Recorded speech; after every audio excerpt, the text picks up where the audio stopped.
You're not stressed enough, and it's exactly what's keeping you from achieving your optimal health.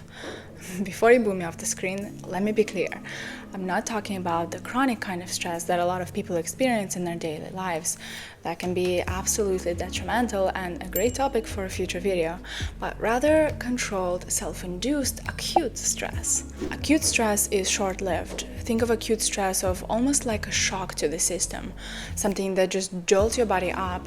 It often feels like an adrenaline rush, excitement, or a boost in alertness. When controlled or self-induced, this type of stress is also called hormetic stress, based on a biological phenomena called hormesis. Hormetic stressors challenge the body, prompting it to activate its adaptive mechanisms. Processes like DNA repair, the creation of new neurons in your brain, and the reinforcement and strengthening of your defense mechanisms, all of which I will dive into later. But to understand why we need hormetic stressors, we need to first understand how our bodies are wired. Our bodies are designed to maintain homeostasis, a state of balance where all of our physiological processes run smoothly with minimal energy expenditure. This means that our bodies will always prioritize energy efficiency over adaptation. Another part of this design is that our body's adaptive responses have evolved to be stimulus dependent, meaning that our adaptation systems only activate when faced with external challenges. It's one of our greatest survival mechanisms, yet at the same time, it is also something that is holding us back from truly thriving. Since adaptation is costly in terms of energy and resources,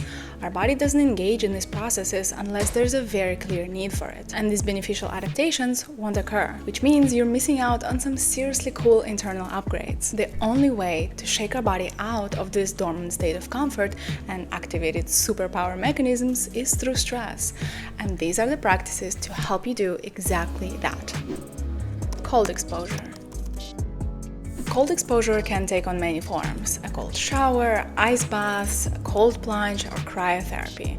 This practice has gained a lot of popularity lately, and for good reason. Cold exposure triggers some very powerful physiological benefits. Studies show that cold exposure dramatically increases our norepinephrine levels by up to 300% actually. This neurotransmitter is responsible for boosting alertness, attention, and focus, leading to enhanced cognitive performance and the reduction of symptoms of depression and anxiety, making it a great natural antidepressant as well. Cold exposure also stimulates the production of new immune cells, like natural killer cells and cytokines, both of which help us fight infections. In fact, regular cold exposure has been shown to improve our overall resistance to future illness by reinforcing and strengthening the immune response. High-intensity interval training.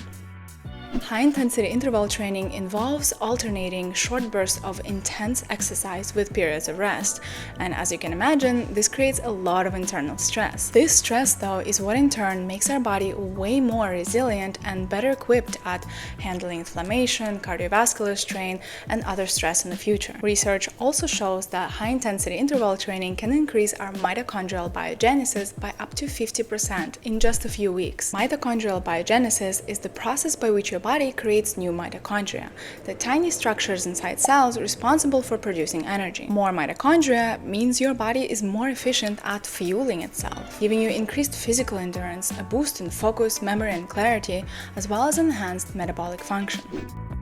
Intermittent fasting. Intermittent fasting involves cycling between periods of eating and fasting. This triggers some pretty amazing adaptations within our bodies. In evolutionary terms, fasting was very common, so our bodies adapted by enhancing brain function and physical performance to help us survive periods of scarcity. During fasting, the body stimulates processes that promote the growth of new neurons, enhancing brain plasticity, supporting better learning, memory, and overall cognitive function. Intermittent fasting also triggers autophagy, a cellular recycling process that gets rid of damaged cells and proteins within our bodies, basically giving it a deep clean and renewing it at a cellular level. But the coolest benefit of all, in my opinion, is that fasting activates our longevity genes, our sirtuins. Among cool things like enhancing cellular function, sirtuins promote DNA repair by stabilizing the genome and preventing damage accumulation. This is crucial for healthy aging, as DNA damage over time is the key contributor to the aging process, as well as diseases such as cancer, for example. Sauna and heat exposure.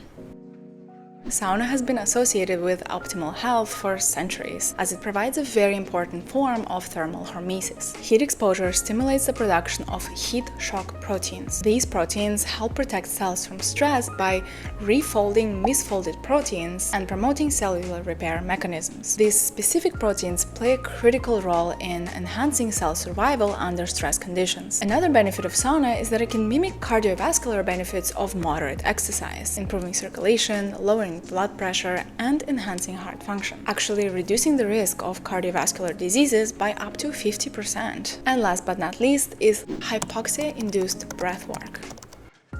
This practice describes various breath-holding techniques. This self-induced hypoxia stimulates the body to adapt in a very unique way, improving respiratory efficiency by enhancing the body's ability to manage higher CO2 levels. This is exactly the kind of training that allows freedivers to hold their breath for extended periods of time underwater. Hypoxia-induced stress essentially forces the body to improve oxygen utilization at a cellular level. As a result, the body becomes more effective at delivering oxygen to tissues, organs, and muscles, optimizing performance and endurance in ways that normal breathing and activities just cannot achieve, as this specific adaptation is only triggered by these types of breath work. But of course, what's important with this type of stress is finding the right balance. You see, Hormesis works somewhere in the Goldilocks zone, where the stress is just enough to initiate a beneficial response, but not enough to cause damage. Stress the body too much or not give it appropriate recovery time, and you risk overstimulating these internal adaptive mechanisms, actually doing more harm than good. So listen to your body.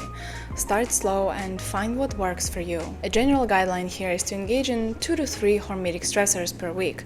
Give yourself enough recovery time and cycle between the different types of stressors. Willfully introducing hormetic stressors into your life means that you can tap into your greatest evolutionary adaptations, building resilience, sharpness, and unlocking your body's full potential. I really hope you found this information useful and perhaps feeling maybe a little bit inspired to try and introduce some of these practices into your life. As always, thank you so much for tuning in and for showing your support, and I hope to see you in my next video.